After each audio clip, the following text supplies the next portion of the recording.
What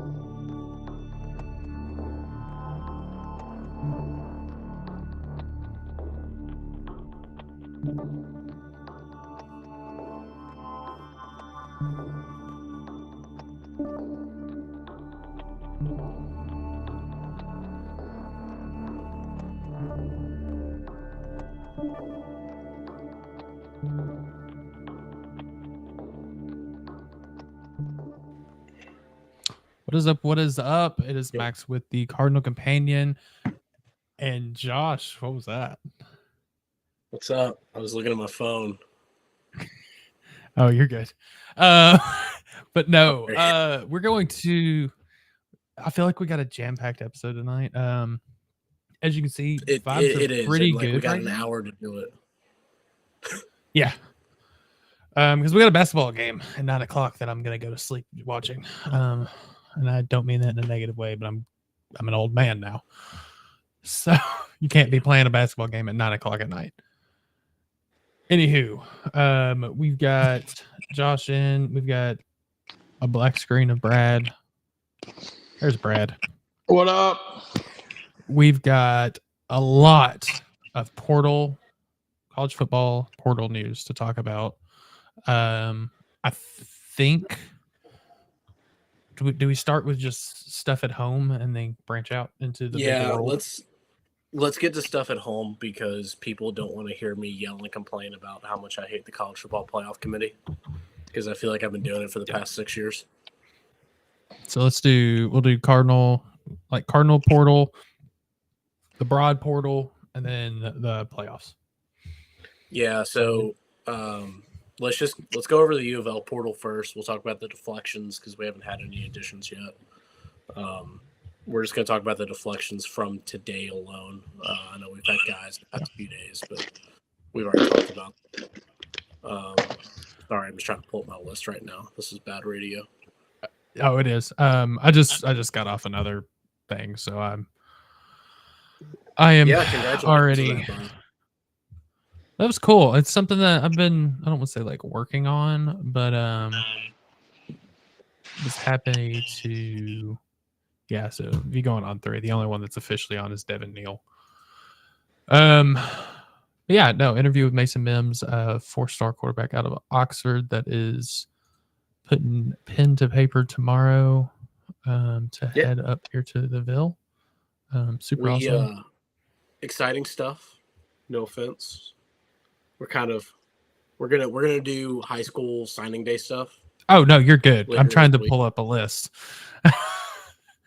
I was just taking up time to get to my list.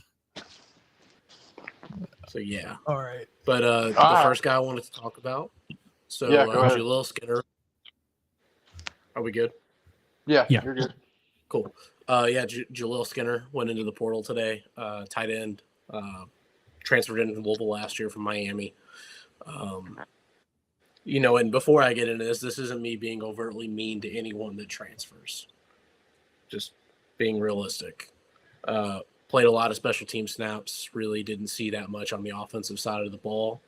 I believe he's going to transfer with 1 year of eligibility. I believe so. There's not much more I can say about that. He played in Miami for 3 years, had 11 catches. He played at Louisville for 1 year, and I believe he had 2 this season. I think he had 1 for 4 yards against Austin Peay. Yeah. Good depth piece in the room. That's it. Sorry it didn't work out better. Can I bring up one interesting thing? One interesting thing with him? Where do you see him going? I don't know. The guy's been in college for 3 years and has less than 20 catches. Isn't it his brother that plays down the road? Or committed. Or is committed to play down the road? Or is it brother, cousin, family? We'll just say family. Well, this isn't me being mean, but I wouldn't. If I was Kentucky, I wouldn't even look at it. I think they might be trying to scrap anything they can get together right now. Yeah. Do you guys have any other thoughts on him, though? No, I mean, you don't, like you said, I mean, one reception, it's kind of hard to take a, it's one of those things positions where, you wish the best for them. It's hard to know what you're losing when you get one reception out of somebody. Yeah. And I, like you said, I don't mean that meanly or negatively, but. And never had any injury problems to my knowledge. Right. It felt like more of a project that didn't work. I mean, best of luck. Let's go put you somewhere that you can succeed. I mean, I was ridiculously pumped to get him. I mean, he's 6'5", like 230-ish. Oh yeah, pound, he's prototypical, but just I was like, this dude's gonna kill it. Yeah. And just didn't work. Hopefully it works somewhere for him. So let's get to the next one, and we can talk a little more about him because we've seen a lot more of him, and that'd be Mo Turner. Yep. I think it's one of those things we knew it was coming. Yeah, it's kind of an expected one, and I don't mean this meanly to him. I'm gonna keep saying that term. I don't mean this meanly, but I get it. You got a freshman All-American in front of you, and a guy that's probably going to be freshman All-American runner-up. That's second-team freshman All-American. And he's got 2 years left, so he can still go find somewhere and be a successful back. I mean, it was one of those situations with Mo where you knew the talent was there. It just, this year obviously he had the injury, and it was just one of those things. He got the injury, and then obviously both freshmen stepped up. Even Keywan played a bigger role earlier in the year before he got hurt. So, unfortunately, just fact of the matter is he got beat out due to injury, and he can still go be a successful Power 4 running back somewhere else. I mean, I always loved Mo Turner. I was very excited when he, came to Louisville. And I always had that hope that he could be, that legit, every down back. But unfortunately, it just, there's a lot of things there. But, I hope the best elsewhere. I mean, if you take Duke and Isaac Brown out of the conversation, Mo Turner is still a ridiculous running back. He is still on his career averaging right around 5 yards a carry. Yeah, I mean, there's not much more you can ask of a running back than averaging 5 yards a carry.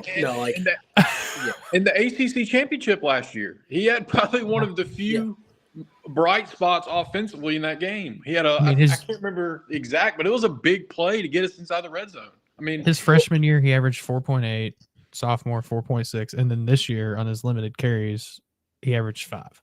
I'm like, so what I think for Mo Turner, exactly like you said, Brad, he's going to go to a Power 4 program and have no issues whatsoever. It's just it's one of those situations where, unfortunately, he's a very good back, but Louisville has very young and significantly better backs, and that's not a hit on Mo Turner at all. He can still have a very successful career. Yeah, I would love to see him succeed. Yeah. He will. I mean, he will. Yeah. He will have a lot of options. Yeah. But I like to play this game. We don't have to play the game, but I do like playing this game. Where do you think he's going to end up? Because he's from Nichols, Georgia. Yeah, he's from Nichols, Georgia. So that's South Georgia. That's closer to Valdosta than it is Atlanta. So I'm almost he's closer to Florida State than he is Atlanta. I could see it, honestly. I'm just saying. Yeah, I think he stays, though, in that geographical footprint of a South Carolina, Georgia Tech, Florida State, maybe a Florida, maybe. I don't, no offense. I don't think he's see him being successful. No, but he could probably get a roster spot, no doubt. Oh, but no. Yeah, I want to see Mo go somewhere and succeed. And I think he can succeed at Florida, I'm going to hate myself for even saying this, but it's kind of a selfish thing. I want to see him at UCF. Yeah. I think he would be it an could electric back at UCF. Especially with Bobby Petrino calling that offense, dude. It's going to be just electrifying. It's going to be great. Feed the studs, baby. Feed the studs. We pulled that out of there. All right, you guys. What's next on the list? Ben Perry. Go kill it, Mo. Ben Perry. I mean, not one that I'm going to necessarily say like that's one of them that. I mean, I'm not. Do your spell first. This was the guy that I sent the ominous tweet about this morning. By the way, just a heads up to everyone. Ben, very good player, Power 4 capable player, has done amazing things at U of L. It's, again, kind of similar to the Mo Turner role where he just kind of got pushed out by Antonio Watts. And, boys, every single week we talk in a pre or post game, who are we talking about? Antonio Watts. He's really good at his job. He's going to be playing on Sundays. It's he's more of an intermediate sized guy. I think like as a rover, he's really good. I think he's a little too big to be a true cornerback. I think he's a little too small to be a linebacker. So if he can go to a system that runs like a 4-2-5 with like a roaming rover or even like a 3-3-5, I think he could find a spot at a Power 4 program. Oh yeah, absolutely. I mean, he was, a pretty touted prospect out of high school too. I mean, it was a big get for Satterfield staff. I mean, it was groundbreaking news that they got him to sign. And he had a good career. He did. It's just like you said, like we've seen a lot, around here the last few years. You get, guys like Antonio Watts that you can't keep them off the field. I mean, they are difference makers. And unfortunately, again, Watts just was better. I mean, well, it's kind of one of those things that, if you look at the stat sheet, it's disgustingly dramatic, the difference. And like, you can tell, that I don't want to say it negatively, but that there was battle at the position where, there wasn't necessarily that set, like it's your guy. Because I mean, last year, 56 total tackles, this year, 29. Went from 26 solo to 15. So, it sucks, but I 100% agree. I think it's the exact same situation as Mo Turner. He can go start somewhere in a power program. And, I mean, more importantly for Ben, and too much behind the curtains, but he can be paid as a starter caliber like he wants to at another program. Yep. It's what's best for him at this point. So best of luck. Thanks for what you've done in the past. But it's a business, it's a business, baby. Yeah, 100%. We can get into that's the major ones from today. There was a couple of other guys, but I mean, to be completely honest, we have not seen them outside of practice. I mean, do you want to just lightly hit on? Well, there's one that I do want to bring up, and this isn't necessarily, and this isn't a shot on him. This is more of just like a personal feels, because you guys know I've been super high on him. Jimmy Callaway leaving, it breaks my heart. I think a lot of that is because like we never truly got to see what Jimmy Callaway was capable of. We know he has like legitimate like world class speed.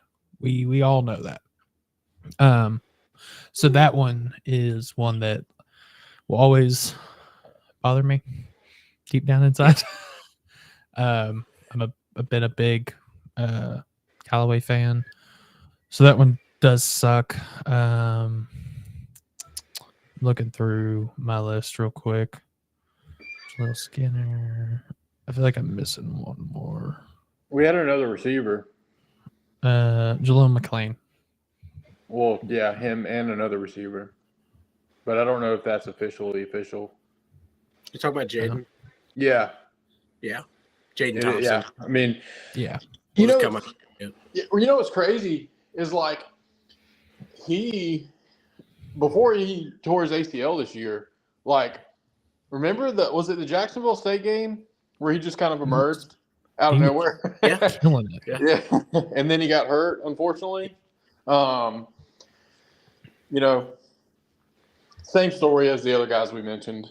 Just, I think you can bring in someone who could be more productive, if that makes sense. Or someone you have. I mean, yeah. You know, like I said, it's no ill will meant towards anyone that's transferred. It's just you look at the group that transferred today, and I mean they're all extremely explanatory. yeah. Personally, I was surprised and sad to see Mason go because he was really, really good last year. Mason Reiger broke my heart. Yeah.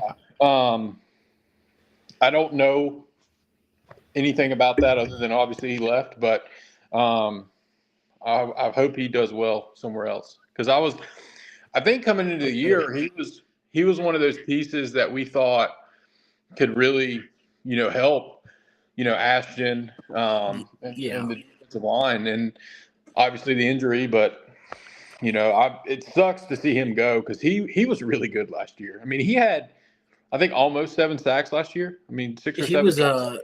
He was PFF top 10 lists multiple times.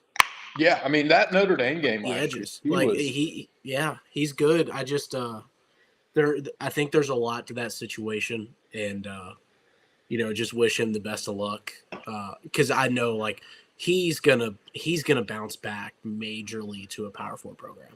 Yeah, he's a guy who you could very well, if the everything surrounding his situation, if it gets cleared and everything's good, like he's one of those guys that you could just randomly see one Sunday making plays. I mean, he's got the talent. He certainly does. Yeah, and I don't mean this offensively to him. He reminds me of one of those types of players that like the Ravens take as a UDFA. And then that guy just randomly, blows up on a Sunday because it happens all the time. That's their thing. But another one, I don't know if we talked about it on our last show, but Don Chaney. We did not. Before we get off Reiger, I was gonna say one of the things with him really quick. I felt like there was like last season. I felt like you could say a majority of the time that defensive line ran so much better when Mason's on one side and Ashton's on the other, because it's just like you can't stop them both. No. And the Notre Dame game, I feel like, is the perfect example of that. Like it was just Joe Alt had no earthly idea what to do. We made him Joe Alt, which first round draft pick, look like a D3 player. I mean, so and that's that almost entire, not entirely, but a big part of that is Mason and Ashton. So all right, we can move on to Don. Last one I think really to talk about is Don Chaney. Yep. I hate that one. I'll be honest. I love Don Chaney. I think Don Chaney fills a very good specific role in the program. And we found that role eventually. Yeah. The kid worked his tail off. I think he's awesome, but again, kind of like the Mo Turner situation. If it's your last year of college football, I understand wanting to be a feature back somewhere. Yeah, and he will be. Yeah. He has the wheels to do it. I could see him for his size. He's got, when he gets open in the field, he can move. Like it catches me off guard every time. It's like I forget. I can't remember where he's from. Oh, evidently there was a basketball player named Don Chaney as well. Well, like Don, you mentioned it well. Like when from the jump, it's like, when's he going to get that speed? And then all of a sudden he finds it 3 yards in, and he's hard to bring down. I mean, it's just. Well, I was going to say, then you have a 220-pound. It says 5'11". I find that hard to believe. You've got a brick wall running at you. way faster than a brick wall should run at you, essentially. Right. I wish Donald Chaney was born like 30 years earlier, because he would be a feature fullback in an NFL offense, and he'd be one of the best fullbacks in the NFL. Thriving. Like, Straight I feel thriving. bad for him, but like, the kid would have been, but no, he's still a great halfback. And he's another guy where I could very easily see him ending up on an NFL roster. Yeah. And, just wish him the best of luck. Hope he can go somewhere and find the carries to make that possible. The thing with Don, like the only way that you only really ever see, I mean, unless it's just a complete offensive line stopping him or in on stopping him. But like the only times that you ever really see him getting stopped early in his run is if it's like someone coming in behind him, like and essentially just kind of like dragging him down. And like, we unfortunately saw that at times this year, but it's like, that's not somebody he can necessarily, avoid or defend against. So yeah, like if he can get started, I hate using this, but he reminds me a lot of what was the Wisconsin running back? Can't remember his name. It doesn't matter. We can move on. Okay. Powerful running back that has speed. I was really curious where you're going to go with that, because like Wisconsin's put like 8 running backs in the draft. I know. In years. There was a specific one. And the thing is, like, I'm sitting here saying that, that one Wisconsin quarterback, every single one of them have the exact same run style. You talking about Melvin Gordon or Jonathan Taylor or? It wasn't Jonathan Taylor. It might have been Melvin. We can just go down. They had a ball. They had a ball at one point. We literally could go down the list. I think it was Melvin Gordon, because he's the one that lost to Mariota. Yeah, the Heisman. Yeah. He had a stupid year. And any other year, he'd have won the Heisman, except Mariota put up 60 fucking touchdowns. We got one more guy to talk about, in my opinion. And that is a Mr. Madden Sanker. Oh, yeah. We did talk about Madden a little bit, but yeah, we can get back on Madden very briefly. I think we just brought it up quickly in passing. On the episode of Murder Ball the other night, I think we kind of just glazed over it because we weren't focusing on Louisville. Yeah. So I was gonna say we can bring it up real quick. It sucks losing. I mean, actually played some this year. I genuinely think that going into next year, you saw, because I mean, we saw him multiple times this year. He had put on size, he had put on strength. Genuinely think that was going to be somebody that was going to see significant time, if not be starting next year. I'm not too sure about that. Okay. I mean, I don't know. I'm just not trying to sound mean. I'm not too sure about that. Okay. I mean, I don't know. I just know that he had put on size, and you could tell that he had gotten a lot more strength. He got in strength. He lost a lot of his lateral movement. And that's very important.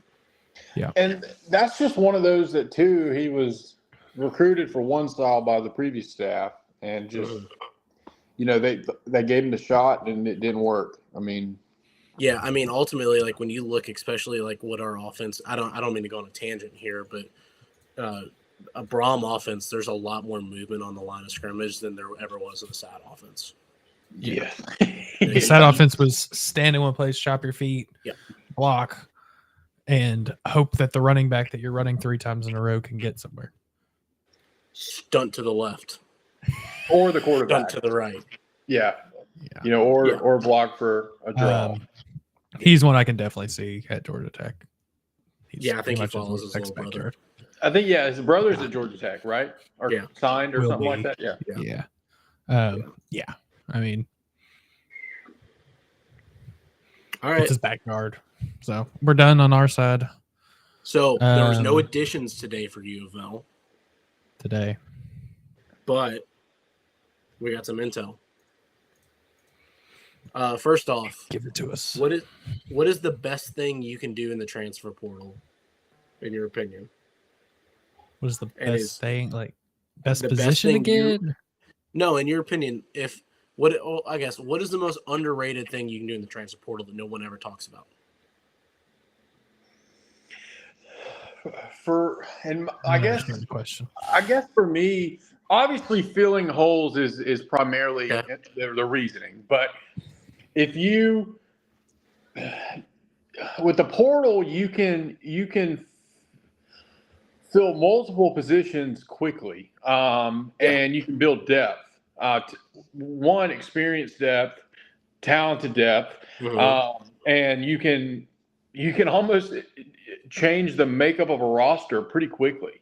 That guy just said it. No offense, Brad. It's a simple answer. Change Retain quickly? your own players. Well, yeah. Okay. Retain your own players, baby. Okay, fair. Well, the best player is the one that you don't lose. Yep. And we got good news there officially today, obviously. I don't mean to toot my horn here. Do not mean to toot my own horn. But have I not been telling you guys? Yeah. I mean, you were spot on. Left. He never left. I mean, technically he did leave at one point in time, but yeah, he just went to go see his parents in Mobile. It's all right. We all get homesick. I don't blame him, dude. I love Fusaklis. I don't blame him. Hey, I like Mobile. I lived in that area for a while. Yeah.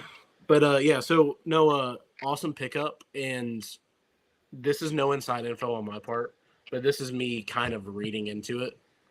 Obviously, I think Colin is 100% committed to Louisville. He has been the entire time. But at the end of the day, for Colin, he has the potential to make a lot of money in the transfer portal. He has a very unique set of skills, and those translate to playing on Sunday. For Colin, yeah, he may be dedicated to UVL, but he has to do what's best for him. I have a hard time believing that maybe Mr. Lacey doesn't already know who our quarterback is, because he made this decision very quickly. Mm-hmm. I think it's a very good indicator that if you look at what we've done in the transfer portal the past 2 seasons, is we have taken a quarterback, gentlemen, if you didn't know. What? And we primarily always signed those quarterbacks before December 15th. So I think you could be very close to a quarterback signing. I agree. So, all right. So, where the portal doesn't officially open till Monday. The 9th. Yes, but there can be contact. Yeah, so the portal doesn't officially open until the 9th, except for special circumstances. I do not know what those special circumstances are because I do not want to apply it. I know one of them is like if your coach leaves. Like that's an automatic anywhere. Coach leaves or graduate assistants, you can, or not GAs, whatever. Graduate transfers, yeah. Grad transfers, they can move at any time. Any point in time, yeah. To be completely honest, so Miller Moss is officially in the transfer portal. I don't know how. That's what I'm saying. I don't understand. I don't either. I don't understand the process. Unless because he may be a graduate. No, he has 2 years. He's a junior. Yeah. So I don't know this year, so he could technically be a graduate. I mean, so my thing is I don't try to understand it because universities have entire teams of people to try to understand it that they pay a lot of money to. So I'm not going to try to wrap my head around it. I'm just going to go with whatever On3 or 247 or Rival says. They say guy's in the portal, he's in the portal. Can I right field really quick? Yes. Oh, good God. We're doing this. No, we're not. That's why I started busting out laughing. Yeah. Anywho. I guarantee you that's on a poster board by the villains tonight. I hope so. 100%. Like just if I know the villains well enough, they better. win the game, and then do whatever you want. But Colin came back today. We've seen his flashes. I know, like me, like South Alabama guy, I've been like yelling off the rooftop, like this kid's great, but I think we've all seen enough to know that he's great. Say anytime he touched the ball, it was great. Yeah. I mean, he either ran a beautiful drag route or, the kickoff return was just, So, but with that being said, we kind of talked a little bit about the quarterback position. Do y'all want to talk about that a little more? Yes, please. How detailed are we going to get into that? As detailed as you want. Okay, how blunt are we going to get on it? I got a little inside info. Okay, do you want to start with some inside info? Sure. So I believe Miller Moss will be visiting U of L next week. Okay. I'm down for that. I like that. Per a few conversations, that's the plan right now. So try to get him on campus as soon as possible before the bowl game. And I would probably argue that right now, Miller Moss is their number one quarterback target in the portal. I agree. Just from what I'm hearing, from just reading a lot of smoke signals, I know there's a lot of national outlets that are kind of starting to put that out also. But from my understanding, it's really Notre Dame, Louisville, and maybe Michigan pursuing him primarily. Does that sound right? I agree. Yeah, that's the three that I'm hearing. And that's where I think you have an advantage, because you don't have a multi-million-dollar freshman quarterback coming in. No. You don't. So Notre Dame, obviously, you're going to have to all hands on deck and beat them out. Just fact of the matter. Yeah. I love his game. Obviously, we saw what he did against us. Regardless of what happened toward the end of this year, he still put up really good numbers. And I think a lot of people going into that opener against LSU were, interested to see if the bowl game was a fluke or if it was, legit. And he played really well in that LSU game. So it's just, I didn't watch enough Southern Cal football this year to try to gauge what went wrong. But I just want to say one thing real quick. Mm-hmm.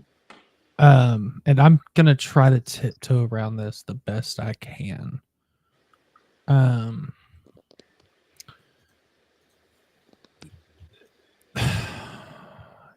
The issue at USC is not Moss.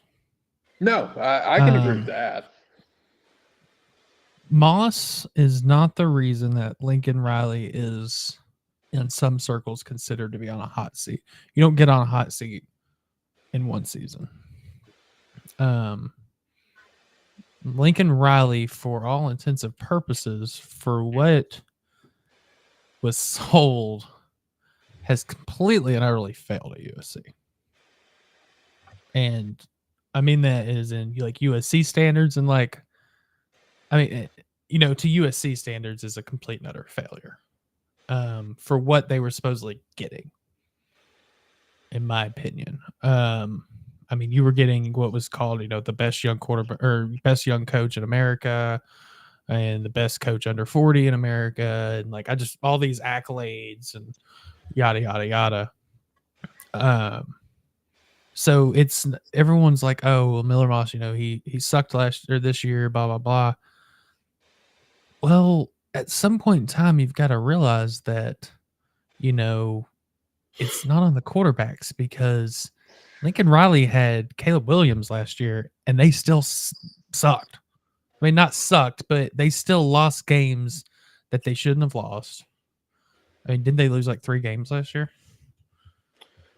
Yeah, they lost 5. Lincoln Riley runs the most complicated offensive system in the country. It's not Yeah, complicated. they were 8-5. Yeah. So yeah. Just think about it. Lincoln Riley went 8-5 with Caleb Williams. So this isn't a Miller Moss issue, is what I'm getting at. No, you're good. I'm just saying, like, all the people are like, he sucks this year. That's not a Miller Moss issue, in my opinion. I'm not going to be the guy that makes the pitch to Miller Moss. But what I will say is the biggest reason that you should come to U of L is because U of L, in my opinion, has probably the best quarterback development staff in college football right now. Undeniably. Between Jeff Brom, Brian Brom, and Adam Coverdale, it does not get any better than that. Adam is responsible for putting, or I'm not responsible, it has worked with 40 plus first round draft picks. I mean, no offense to any of the guys at Purdue, but I saw Jeff and Brian turn, I mean, let's call it what they are, very average quarterbacks into legitimate NFL starters. I mean, if your end goal is to play in the NFL, it makes a lot of sense going to the people that are very proven in doing it. Very, very proven. And then on top of that, my second thing I'll tell you, if you come to U of L to play quarterback, I have 2 years of data with this current coaching staff that says they will put targets around you to make you great.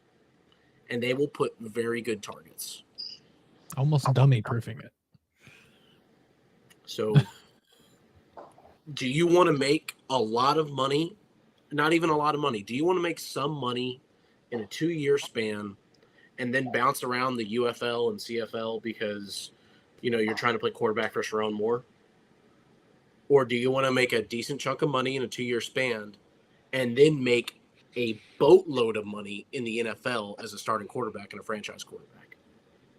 Because if you come to U of L, the resources that we have around you and the guys that we will give you to throw the ball to or to even hand the ball off to, or the offensive line to block you, or the defense to keep you off the field, will put you in the NFL.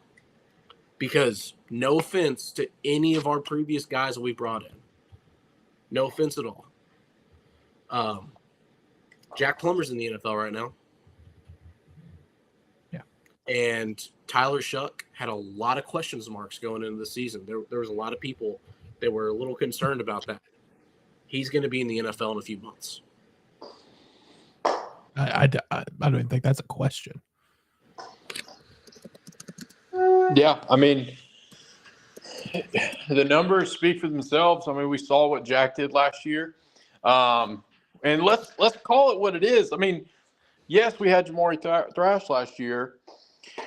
But as far as the overall wide receiver room goes, what Jack did with that offense last year, like, it was really good. And it's not like, and no offense, it's not like Jack is some, you know, all-star talent, but it shows that in this offense, you know, with the staff we have in place, they're going to put you in position to succeed every single week.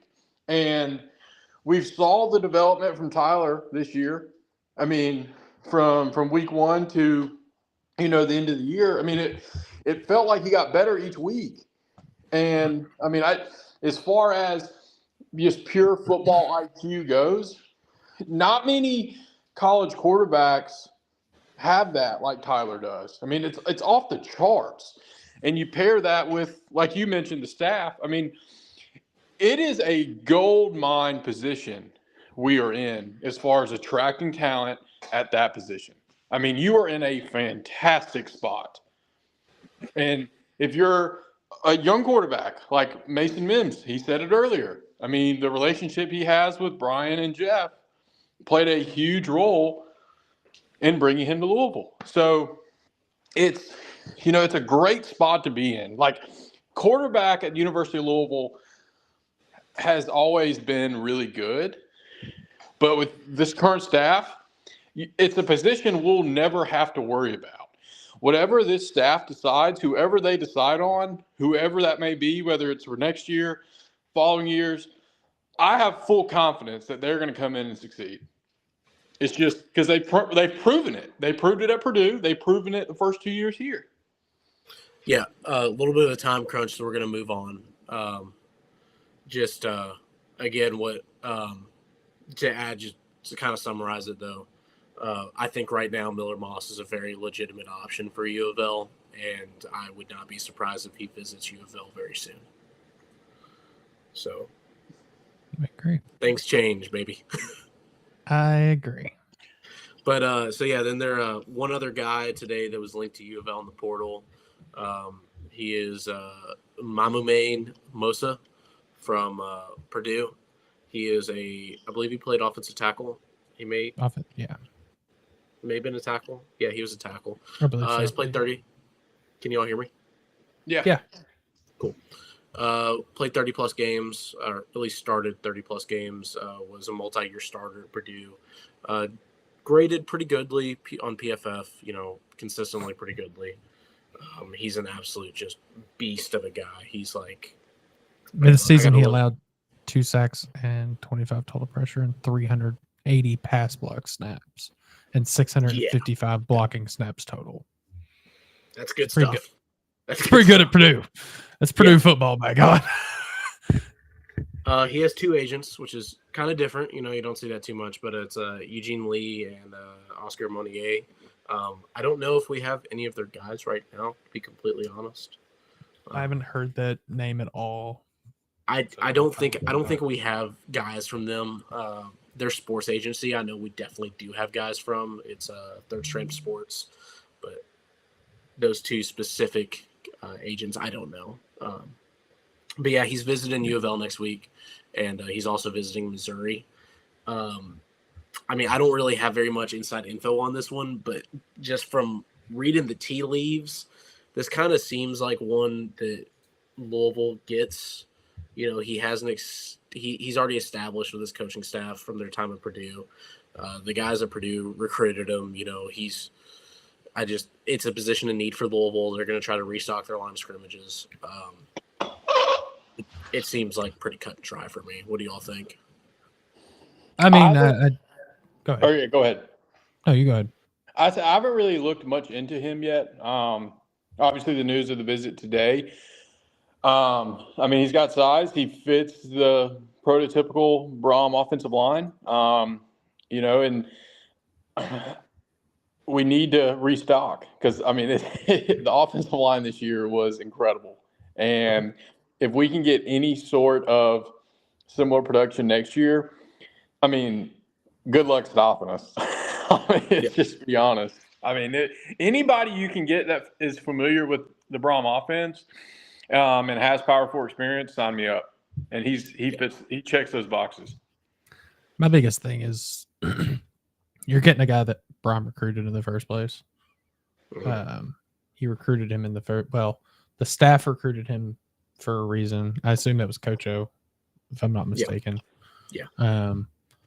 The one thing I've heard from whether it's talking to recruits, agents, blah blah blah, is Coach O's name comes out continuously as a quality offensive lineman coach and a quality person. I've never met him personally. Would love to.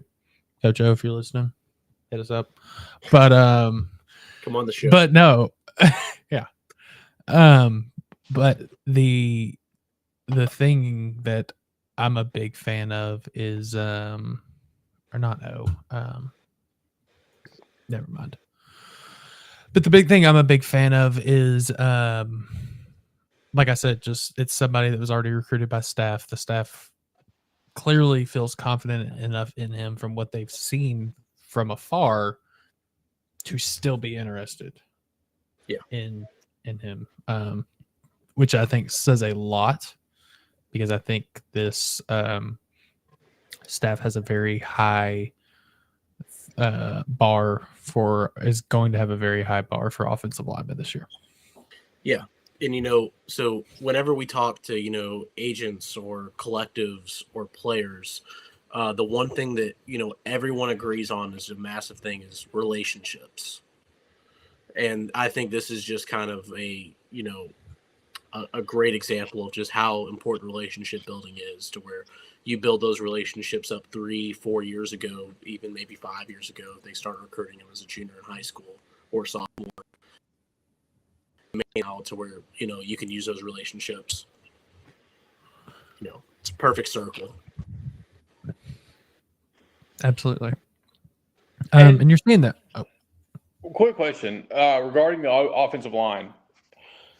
And one of y'all may know, but how many are coming back?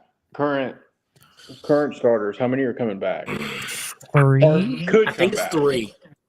I think it's 3 as well. I think it's 3.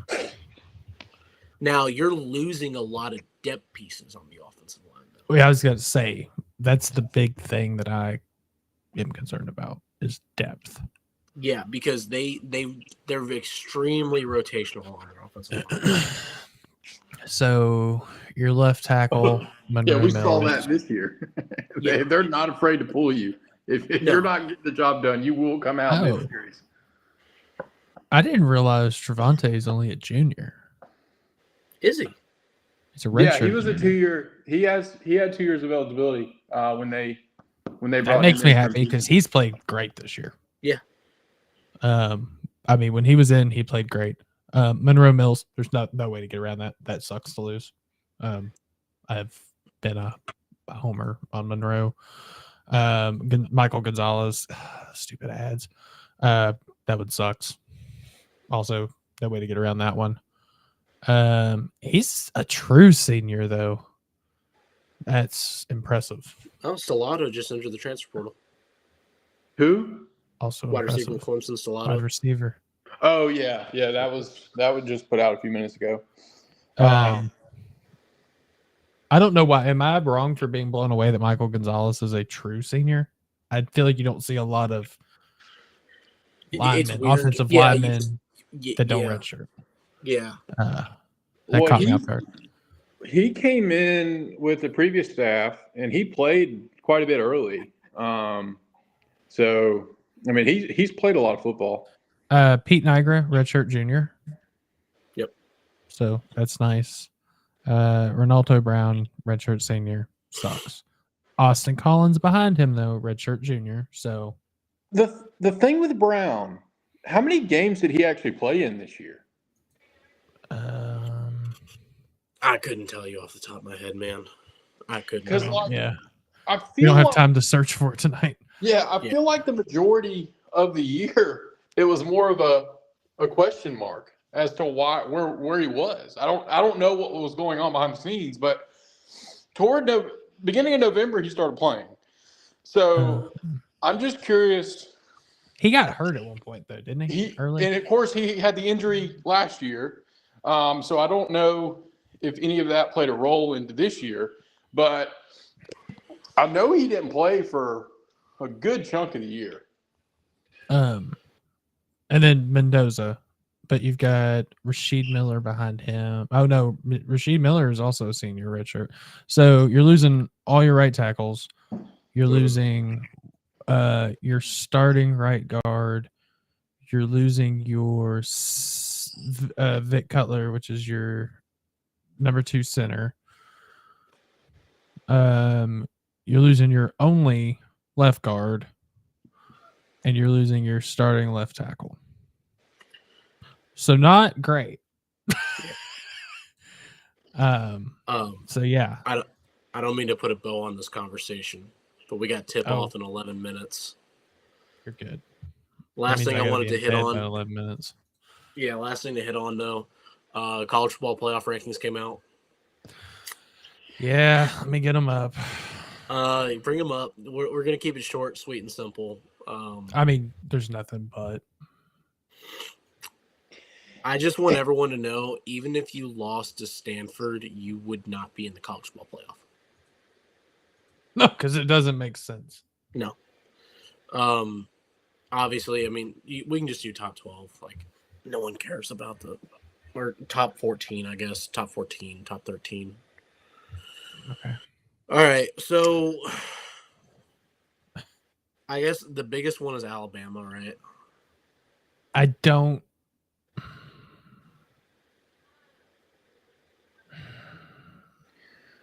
They have 2 unranked losses. But they're 3-1 against top 25 teams, and Miami is 0-1 against top 25 teams. 0-1.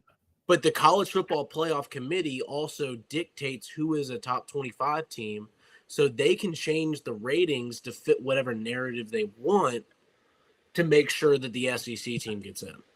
This is fucking dumb. Miami's good.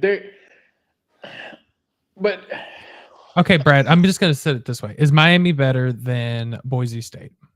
Yes. Is Miami better than Indiana? I was gonna say, is Miami better than Indiana? I don't think they are. I think. How can you say that?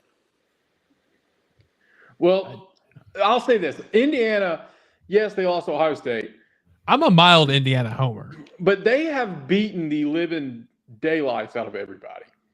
Brad, they played MAC level competition. I hope they're able to.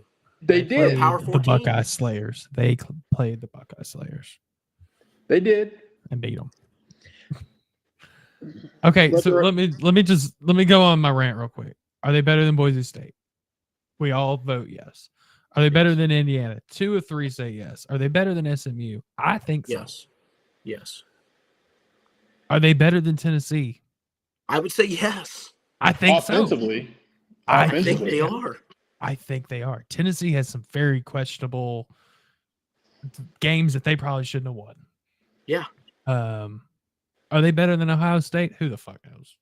I don't think anyone. Again, we don't know anything about the Big Ten. Ohio State and Indiana are in the same ballpark. I mean, in my opinion. And man, the thing is, what's crazy, I'm sorry, I'm going to stop you off. I think you could make the argument up until number 2. Oh, yeah, that's where I'm getting really quick here. Are they better than Georgia? Probably not.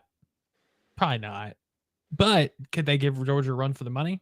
Yeah, we just watched Georgia Tech do it. Are they better than Notre Dame? I think so. Are they better than Penn State? I'm quite confident. Yeah. Penn State at 3 is the biggest joke. I am quite confident. They're better than Penn State. I want to see Indiana play Penn State.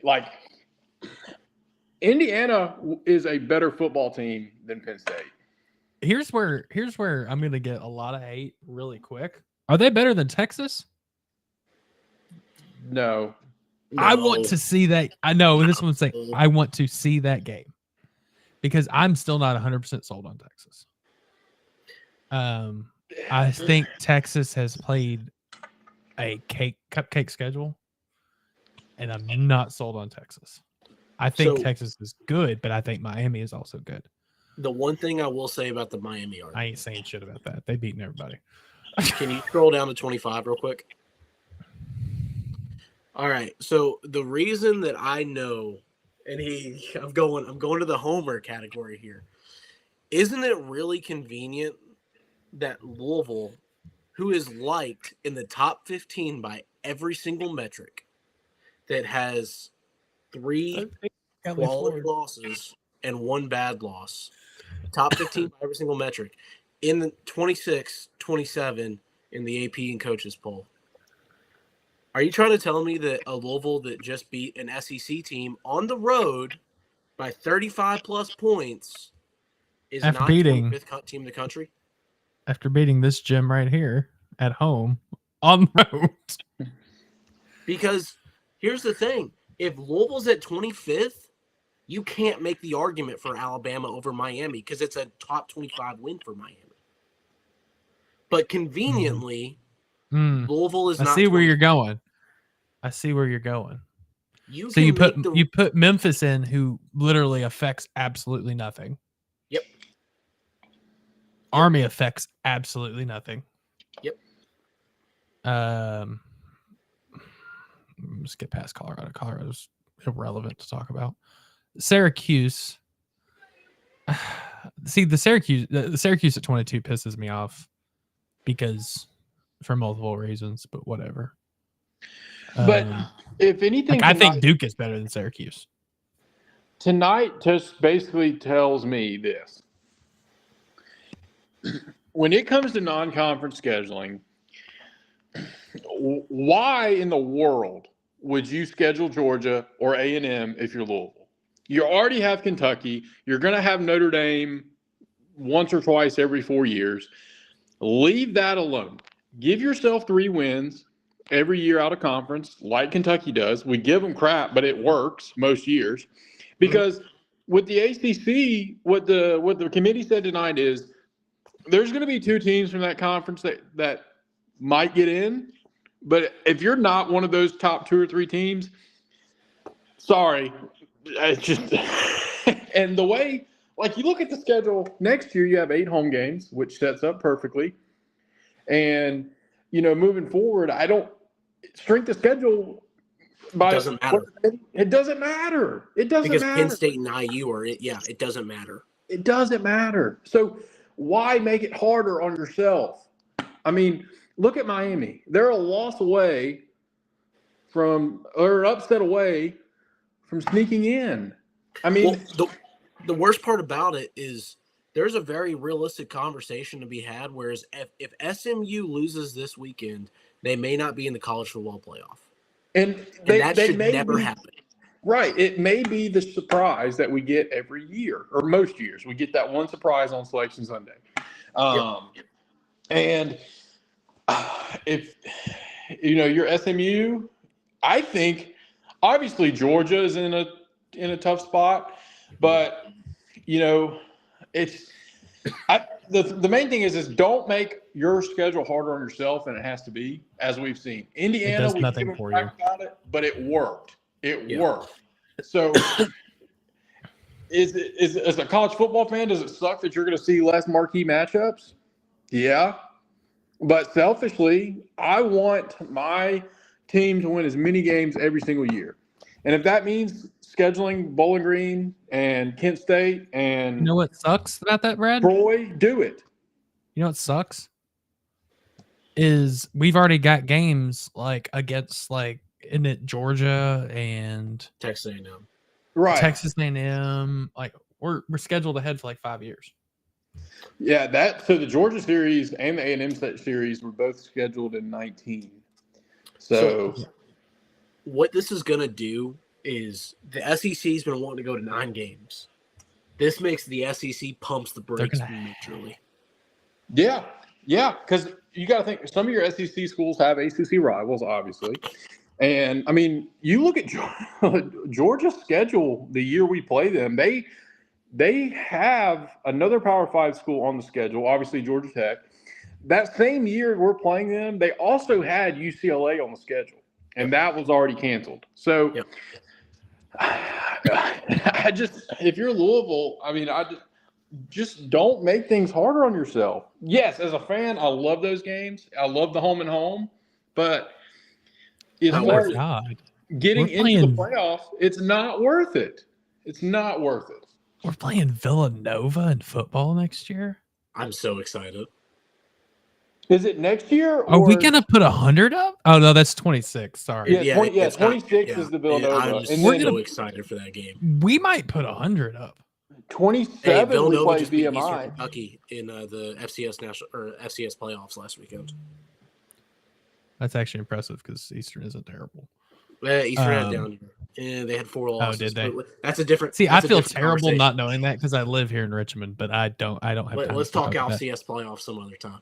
Yeah, but, I'm just looking at these schedules. So yeah, we got Georgia. That's actually a pretty good schedule year. We got to get off here soon.